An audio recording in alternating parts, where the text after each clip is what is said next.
All right, guys, I have a crazy video for you today. I will be sharing my screen here in a few minutes, and we are going to be looking at what are supposed leaks from the Flash movie. And after reading through these bullet points that I will be showing you and going over, I totally believe that these are real.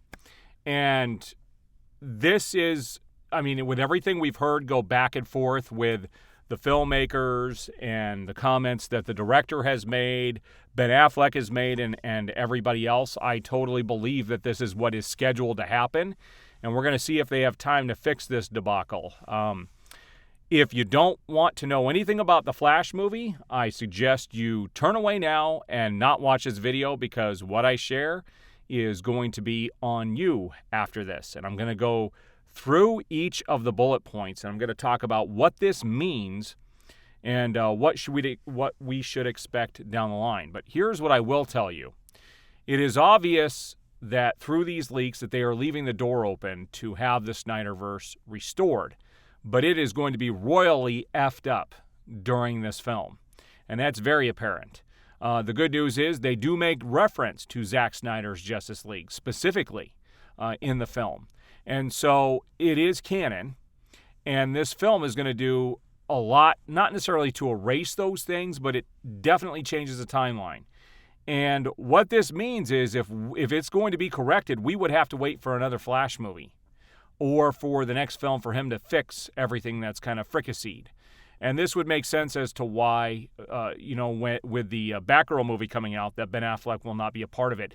Everything jives with the comments or the bullet points that I'm going to be showing you. So again, you are forewarned. If you don't want to know anything about the Flash movie, turn away now. But if you're on this ride like I am, you're going to be interested in seeing this.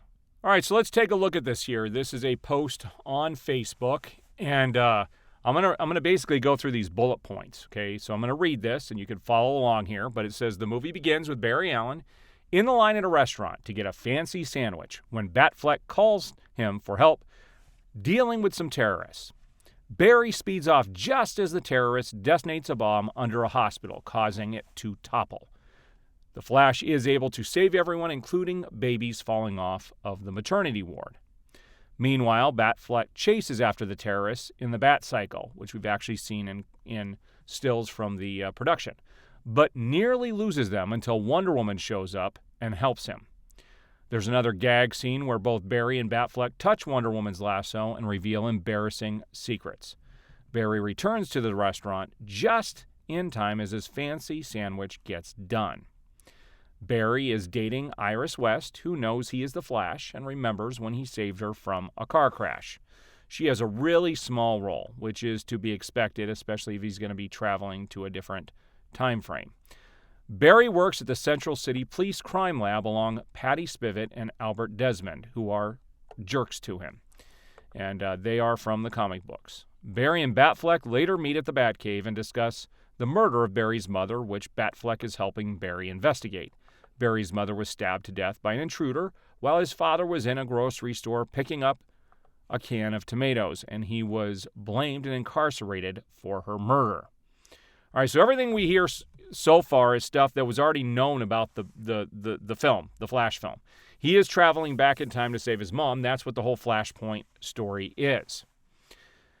So, moving on is where things start to get interesting. Barry retrieves security footage that proves his father was at the store, and Batfleck enhanced it, but his face is still obscured, so they can't prove it in court. They also talk about Barry traveling back in time to save the Justice League when they fought Steppenwolf. So, that makes Zack Snyder's Justice League canon, which was probably added. I remember the director saying he was going to make it mesh with Zack Snyder's version of Justice League, because Barry did no such thing in the theatrical version. It says, Barry considers trying to travel back to save his mother, but Batfleck advises him against it, claiming his mother's death made Barry into the hero he is, and maybe it was always meant to happen. And remember this, because this is going to have an effect later on. And this is why I think this is actually real information. Barry listens at first, but when the security footage is deemed inadmissible in court, he snaps and decides to travel back to the day of his mother's murder. Barry plans to put the can of tomatoes in his mother's shopping cart, so his father won't have to return to the store to pick it up later. In the Speed Force, Barry is attacked by another Flash in a battle-damaged black suit, but appears to be able to escape back to the present. All right, we're going to have multiple Flashes in this, and this is, again, this totally seems why this is plausible as to where they were going with this. Barry goes to his parents' house and finds that they are alive and well, and then runs into another Barry and realizes he's actually in a parallel universe. Barry 1, our Barry, finds out the Justice League doesn't exist in this universe, aside from Batman. He even calls Tom Curry and asks to speak to Arthur, but Arthur is Tom's dog in this universe, so Arthur doesn't even exist. There is no Aquaman. Barry 2 has powers, but he is a slacker. This goes back to what is, Barry or Batman telling the Flash, Barry, that he shouldn't do this because what happened to his mom is what made him into a hero. So Flash 2 has powers, but is a slacker with no heroic aspirations who lives with slovenly counterparts. I'm sorry, I have contacts and I can't see up close real well. Counterparts of Patty and Albert. Okay. Suddenly, General Zod's "You Are Not Alone" transmission is broadcast worldwide. Okay, so this shows that Superman would be here in this universe, but things are going to get interesting. Barry 1 deduces that Superman is out there somewhere, and they need to find him to stop Zod before he can return home. They drive to Gotham to ask Batman for help, but instead of Batfleck, they find a loony old man. Now that's interesting. A loony old man, Bat Keaton, who is still active well into his 70s. That version of Batman agrees to help, and they reproduce Barry 1's accident to reconnect him to the Speed Force so he gets his powers back. Bat Keaton and the two Barrys find out that in this universe, the government got to the Kryptonian spaceship first and captured its occupant.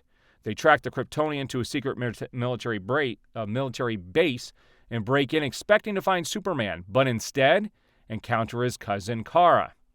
Turns out, in this reality, Zod killed Kal-El as a child back in Krypton, so Jor-El and his brother Zor-El put the Codex in Kara instead of Superman and sent her to Earth instead. Kara escapes before the government agents come to her and hides out with Batman and with the different Barrys. Kara and Barry 2 form a special bond. Barry 1 allies the others to fight the Kryptonians. Bat Keaton gets an armored suit. Kara uses the scout ship to make herself a suit. And Barry 2 improvises a suit from Bat Keaton's old suits. The four confront Zod and his men in a big battle. But despite their efforts, Zod blows up Bat Keaton and snaps Kara's neck. So things go awry. The Flashes then travel back in time and prevent Bat Keaton and Kara's deaths. But they did anyway in different ways as the battle continues.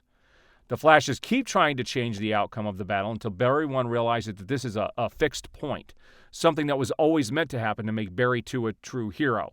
So they can't change it. And this is probably where they fall, as they're going back and traveling through this, where they discover a lot of the other heroes in the universe. They talked about some pretty cool moments. And so all of this jives with what we've heard. Either somebody came up with a really good synopsis and is really imaginative, or this is from the actual movie, and I believe this is from the actual movie. Barry 2 refuses to accept this and goes into the Speed Force to try again. When Barry 1 follows, he is attacked by Black Flash, who turns out to be an older version of Barry 2. Black Flash spent 10 years trying to change the timeline without success before going insane and decides the only way to save his world is to kill Barry 1 from ever going there in the first place. Black Flash chases Barry 1 across the multiverse, but just as he's about to kill him, Barry 2 takes the hit and sacrifices himself, causing a paradox that just erases him entirely. The multiverse is damaged by their battle, so Flash races across realities, mending all the dimensional rifts before returning to his own universe.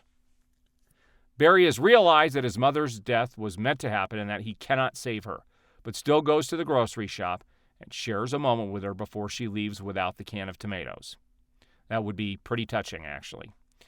Barry decides he can't change the past, but he can change the present and rearranges the shelf so the can of tomatoes is in a position where the security camera perfectly captures his father's face.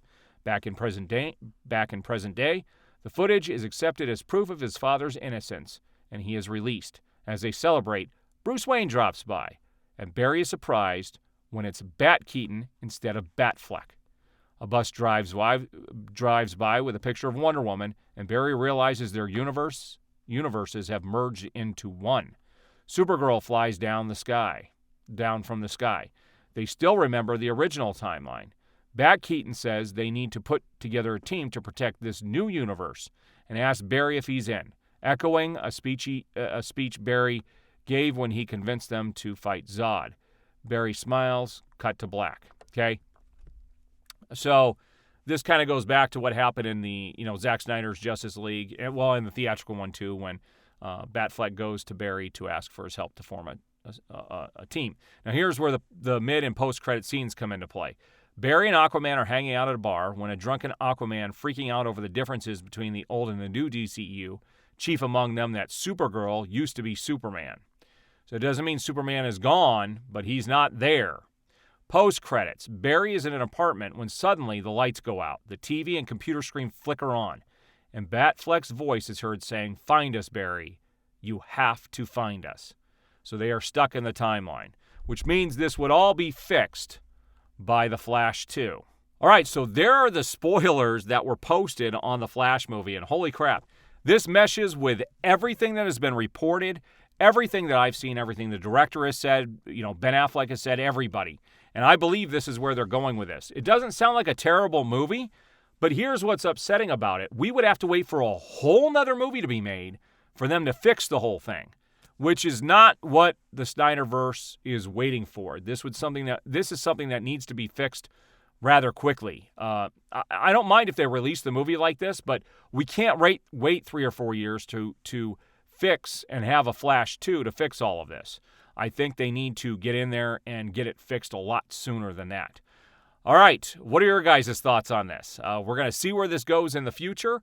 Stick to my channel, and as big breaking news releases like this, I'm going to look it over. I will bring it to you guys, and we can discuss it. All right, so there's my DCU update for the day, and I will be back next week with an update, and we'll see what happens between now and then.